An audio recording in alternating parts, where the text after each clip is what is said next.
Thank you for taking time for CNN Student News this Monday. We're focusing today's show on the recent terrorist attacks in Paris, France, and the international response to them.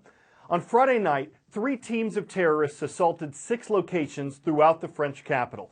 They were armed with guns and suicide bombs. Their attacks were coordinated, meaning they were timed to coincide, and the targets included a stadium, a concert hall, and some restaurants. At least 129 people were killed. More than 350 others were wounded, dozens of them left in very serious condition. It was the worst violence in France since World War II. Shortly after the attacks, French President François Hollande said France's borders would be closed, meaning people wouldn't be allowed to enter or leave the country, though in several places it appeared that travelers could still come and go. President Hollande blamed the Islamic extremist group ISIS for the attacks, and the terrorist group itself said it was responsible. French officials reported that 7 of the attackers were killed, but they weren't sure how many terrorists were involved overall, and they're currently hunting for anyone else involved. A car rented in Brussels, Belgium was found at one of the attack sites. That led to a number of police raids and arrests in the Belgian capital. Officials say at least one of the terrorists entered Europe along with millions of refugees from war-torn Syria. That further complicates the European crisis in terms of how to maintain security. The attack also shows that the threat from the ISIS terrorist group is changing and extending well beyond Iraq and Syria. The recent attacks in Beirut, perhaps the downing of the Russian airliner, and now Paris, shows us that ISIS is supplanting Al-Qaeda as the most dangerous terrorist group in the world. What we're seeing here is ISIS moving really to phase 2 of its development. Attacks like the one in Paris really are indiscriminate. They're meant to kill as many civilians as possible. Hitting the French capital on a Friday night when people are out on a beautiful evening is the kind of attack that'll shake Western society for many years to come. In response to this, the FBI has been increasing training for police departments around the country to get ready for what type of attacks ISIS likes to carry out. What we've seen is increased security at nightclubs, at stadiums, any place where people gather. The FBI says that the vast majority of the 900 or so investigation of extremists in this country are ISIS focused. This is a terrorist organization that is no longer just trying to build and control territory in Iraq and Syria. It is trying to project attacks in the West, and that is a scary prospect for counterterrorism officials around the world.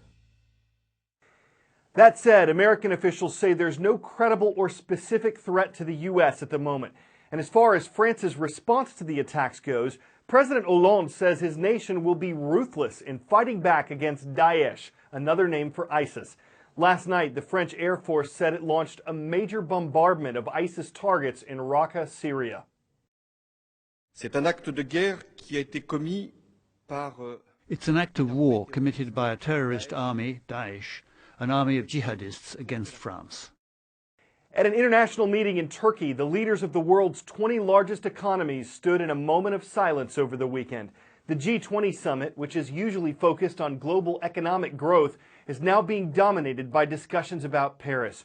German Chancellor Angela Merkel said the leaders there were sending a signal that they're stronger than any form of terrorism. And President Obama said the U.S. would increase its efforts to get rid of ISIS. The skies have been darkened by the horrific attacks that took place in Paris. The killing of innocent people based on a twisted ideology is an attack not just on France, not just on Turkey, but it's an attack on the civilized world. President Obama was criticized about another statement he recently made about ISIS. The day before the Paris attacks, he said in an interview that U.S. strategy had contained the terrorist group. Afterward, an Obama administration official said that by contained, the president meant that ISIS's momentum on the ground in Iraq and Syria had been stopped. Meanwhile, Paris is both a city in shock and a city on edge. French authorities say it's possible that some terrorism suspects may still be at large.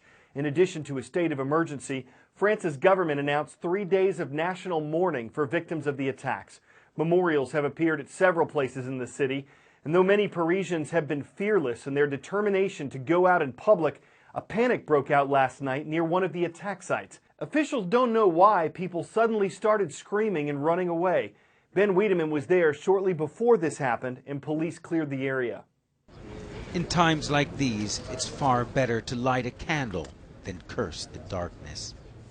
Darkness fell on Paris Friday evening, but the lights haven't gone out. With hundreds flocking to the Place de la République with a simple message. We are not afraid. Don't stay at home. Be outside, and say to the world, we are not afraid. The signs say it all. Resistance, not afraid. We're under shock, obviously, but we're not scared. And this is not how we're going to give up on our values. Today, more than ever, we will stand up for liberté, égalité, fraternité. I guess, as painful as it is in a day such as this one again that those words have a meaning for all of us as a community. And again, this is something that we'll have to do together. The posters on the monument from last January's attack are fading. That pain fading with it, now revived. After the attacks, the police advised people to stay at home. And here at this square, through a loudspeaker, the police have been advising people to leave this square, to leave the area, but they're just not leaving. But the attacks bring into sharp focus a jarring truth, says Paris resident Ben Kramer. Then we have to realize that we are at war. A war against dark forces in the City of Light. Ben Wiedemann, CNN, Paris. Blue, white, and red, the colors of the French flag, colors illuminating the top of One World Trade Center in New York, the Opera House in Sydney, Australia, two of the many landmarks worldwide which glowed in silent support of the people of Paris. The attacks involved and brought together so much more than the population of one city. In the early hours of a long and awful night, landmarks the world over lit for France. Social media filled with symbols of solidarity under the hashtags Peace for Paris, Pray for Paris. Tears shed for a nation in shock. The US president, briefed as the attack was unfolding, expressed his outrage and pledged his support. This is an attack not just on Paris, it's an attack not just on the people of France, but this is an attack on all of humanity and the universal values that we share. Russia's President Vladimir Putin, still reeling from the plane crash in Egypt's Sinai which killed so many of his own, sent his condolences in the very early hours. And as the true horror of what happened here became clear, Europe's leaders coming out one by one, united in sympathy, determined not to let the terrorists win. We are crying with you. We will join you in the fight against those who did something so unfathomable to you. Nous sommes solidaires avec vous. Nous sommes tous ensemble. We stand with you, united. For those fleeing Syria, a painful association with the terror they've left behind, and a feeling that they must defend themselves and their religion in the wake of this attack. Scenes in a land where they may have hoped to find refuge, similar to the carnage they've fled.